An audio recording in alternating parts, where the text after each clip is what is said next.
उत्तर प्रदेश की सियासत अब उस जगह आ चुकी है जहां बहस मुद्दों पर नहीं मिजाज पर होता है, जहां राजनीति का स्तर इतना ऊंचा हो गया है कि नेताओं के डीएनए तक पहुंच गया है। ना रोजगार की बात हो रही है, ना महंगाई पर कोई चर्चा, ना कानून व्यवस्था पर कोई सवाल। अब बहस है किसका डीएनए किस इलाके का है। सुनने में भले अटपटा लग सकता है, मगर आज उत्तर प्रदेश की राजनीति में सोशल मीडिया पर एक ऐसा खेल खेला गया जिसकी भाषा और भावनाएं दोनों न केवल मर्यादा को तोड़ती है बल्कि लोकतंत्र की रीढ़ पर भी सवाल पनपने लगा। एक तरफ सत्ता के कद्दावर नेता, दूसरी ओर विपक्ष का सोशल मीडिया सेल और बीच में गिर रही है सियासत की गरिमा। और जब सपा की मीडिया सेल ने ब्रजेश पाठक के डीएनए पर सवाल उठाया तो अखिलेश यादव ने उप मुख्यमंत्री ब्रजेश पाठक को ही नसीहत दे डाली। क्या कुछ नसीहत दी है, बताएंगे आगे।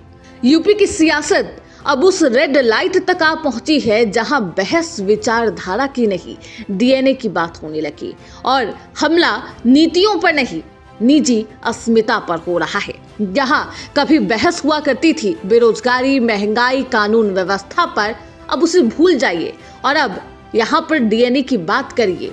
और यूपी की सियासत डीएनए टेस्ट करवाते करवाते जीबी रोड और सोनागाछी की गलियों में घूमने लगती है।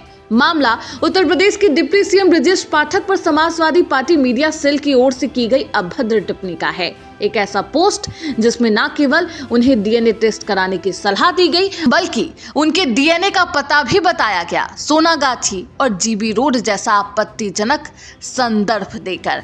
हालांकि ये पोस्ट कुछ देर बाद हटा भी लिया गया, लेकिन राजनीति में कुछ भी पूरी तरह डिलीट नहीं हो सकता। स्क्रीनशॉट वायरल हुए और उसी के साथ भड़क उठी बीजेपी।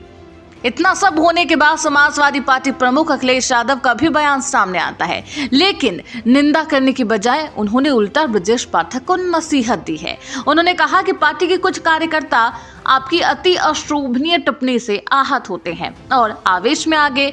हमने उन्हें समझा दिया है, अब आप भी अपनी भाषा पर नियंत्रण रखें।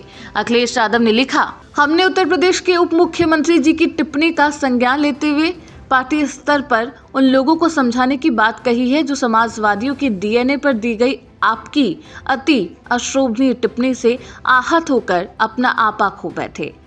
आइंदा ऐसा ना हो।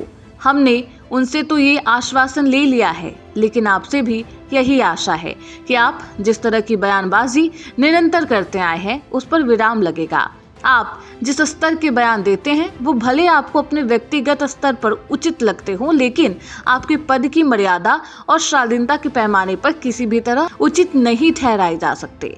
एक स्वास्थ्य मंत्री के रूप में आपसे ये अपेक्षा तो है ही कि आप ये समझते होंगे कि किसी के डीएनए पर भद्दी बात करना दरअसल किसी व्यक्ति नहीं, वरना युगों युगों तक पीछे जाकर उसके मूल वंश और मूल उद्यम पर आरोप लगाना है। जैसा कि सब जानते हैं कि हम यदुवंशी हैं और यदुवंश का संबंध भगवान श्री कृष्ण से है। अतः ऐसे में आपके द्वारा हमारे डीएनए पर किया गया प्रहार धार्मिक रूप से भी हमें आहत करता है। तो अखिलेश यादव ने ये पोस्ट किया। खैर, जब डीएनए पर सियासत हो तो समझ लीजिए कि मुद्दे अब दम तोड़ चुके हैं और जब नेता निजी हमलों पर उतर आए तो लोकतंत्र कहीं खोने लगता है। यूपी की सियासत अब रेड लाइट तक आ पहुंची है।